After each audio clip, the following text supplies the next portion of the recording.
GERD adalah suatu keadaan di mana terjadi regurgitasi atau naiknya asam lambung dan sisa dari makanan yang tidak tercerna ke dalam oesophagus, sehingga terjadilah keluhan seperti rasa dada terbakar.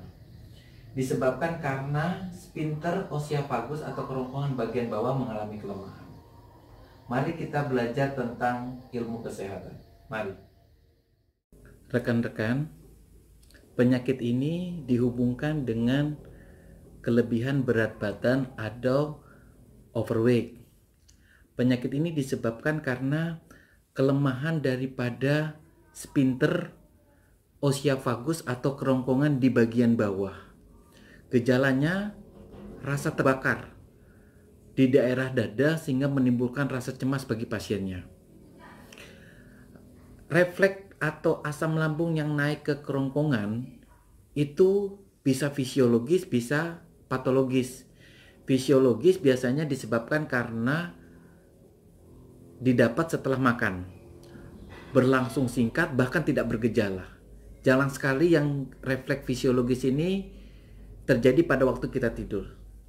Sedangkan refleks patologis itu disebabkan karena iritasi atau inflamasi pada mukosa daripada kerongkongan. Gejalanya itu juga lebih banyak didapatkan pada malam hari. Penyebab utamanya adalah sphincter atau lazim kita sebut dengan pintu oesophagus di bagian bawah, di mana jika sphincternya ini mengalami kelemahan, maka asam lambungnya bisa naik atau mengalami refleks ke daerah kerongkongan atau daerah oesophagus. Mari kita saksikan cuplikan dari animasi sebagai berikut.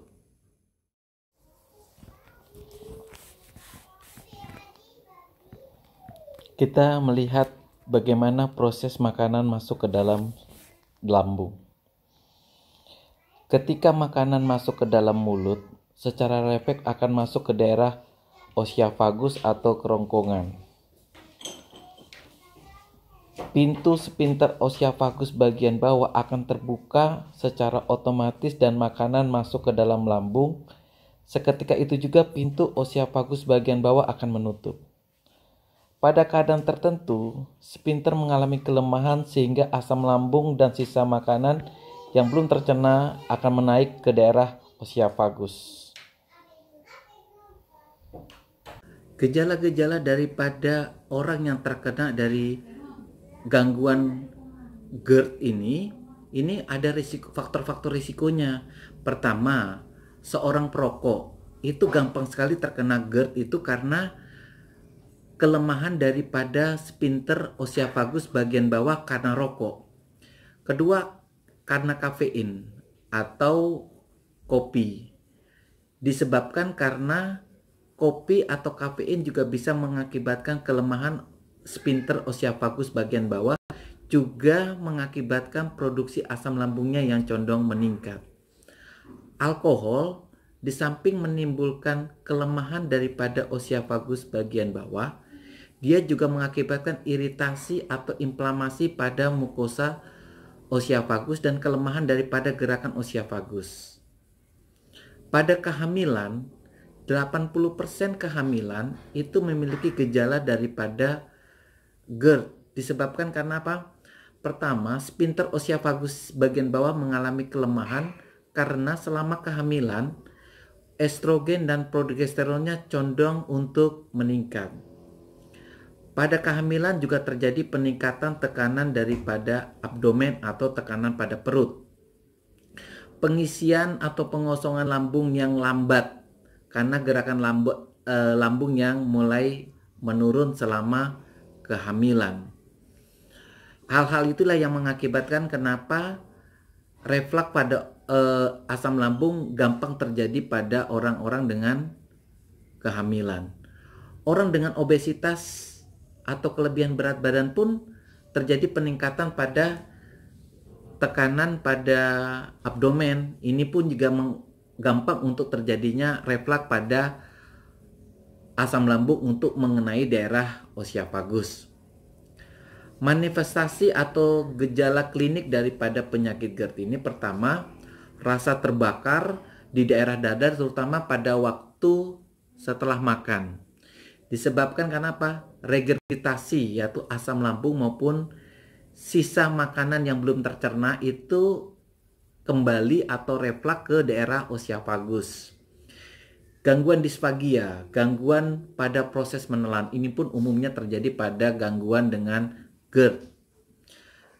Odinofagia, rasa sakit pada waktu menelan, ini tidak umum pada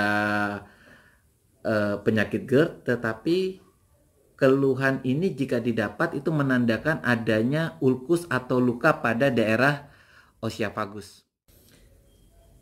Gejala-gejala lain selain dari yang kita tiga sebut tadi adalah sakit dada, rasa asam atau pahit pada leher, rasa seperti ada benjolan atau benda yang tersangkut di tenggorokan, gejala batuk kronis, mual, suara mengi pada saat kita menghembuskan napas, suara serak. Nah, pemberian obat golongan PPI yang lazim kita kenal dengan misalnya contohnya lansoprazol atau omeprazol, jika ada perbaikan secara klinis, gejalanya membaik, itu sebenarnya indikator bahwa keluhan yang kita derita itu adalah refleks daripada asam lambung. Untuk memastikan diagnosa asam lambung ini ada pemeriksaan yang disebut dengan endoskopi.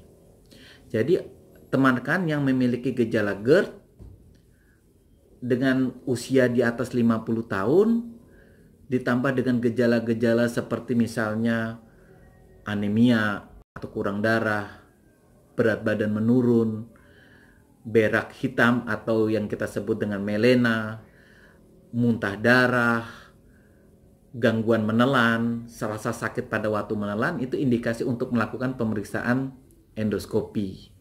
Nanti dalam pemeriksaan endoskopi biasanya kita mendapatkan hasil berupa osiafagitis atau bukan osiafagitis. Ini harus dilakukan pemeriksaan lebih lanjut karena adanya gejala-gejala yang seperti saya sebut tadi. Sedangkan rekan-rekan yang memiliki gejala GERD tetapi usianya masih di bawah 50 tahun, kemudian gejala ini belum berlangsung lebih dari 5 tahun dan tidak ada gejala-gejala seperti tadi, tidak ada anemia, tidak ada penurunan berat badan, tidak ada berak hitam, tidak ada muntah darah, maka rekan-rekan bisa melakukan pengobatan dengan obat golongan PPI seperti lansoprazol, omeprazol, cukup dosisnya 1x1 selama 2 bulan. Jika memang tidak ada perbaikan klinis atau keadaannya memburuk, rekan-rekan bisa melakukan pemeriksaan juga dengan menggunakan endoskopi. Jadi, jika rekan-rekan memiliki gejala-gejala seperti GERD, apa yang kita bisa lakukan di rumah untuk mengurangi keluhannya? Pertama, rekan-rekan harus makan dalam porsi kecil. Hindari waktu makan dengan waktu tidur itu kurang dari 3 jam. Jadi usahakan lebih dari 3 jam. Hindari makanan-makanan yang berlemak. Hindari gorengan-gorengan. Usahakan berat badannya diturunkan bagi yang menderita dengan obesitas. Tinggikan kepala, leher, pundak jika pada gangguan GERD ini timbul gejala-gejala seperti nyeri menelan, rasa dada panas, itu harusnya posisi tidurnya kepala, leher, pundak itu diusahakan lebih tinggi. Mungkin rekan-rekan kalau di rumah sakit selama dirawat itu tempat tidurnya bisa disetting. Nah, disetting supaya posisi kepala itu 6-8 inci. Kalau mungkin di rumah rekan-rekan bisa menggunakan yang namanya kepala dengan 2 bantal dan pundak dengan 1 bantal. Hindari rokok, kalau bisa berhenti. Alkohol, kopi, obat-obat yang bisa merangsang produksi asam lambung seperti misalnya amlodipin, nifedipin, diazepam maupun obat-obat yang untuk osteoporosis ya seperti bifosfonat. Nah, demikian rekan-rekan topik kita hari ini tentang GERD. Jangan lupa rekan-rekan subscribe untuk yang baru. Jangan lupa like dan bunyikan lonceng berikan komentar biar dokter lebih semangat.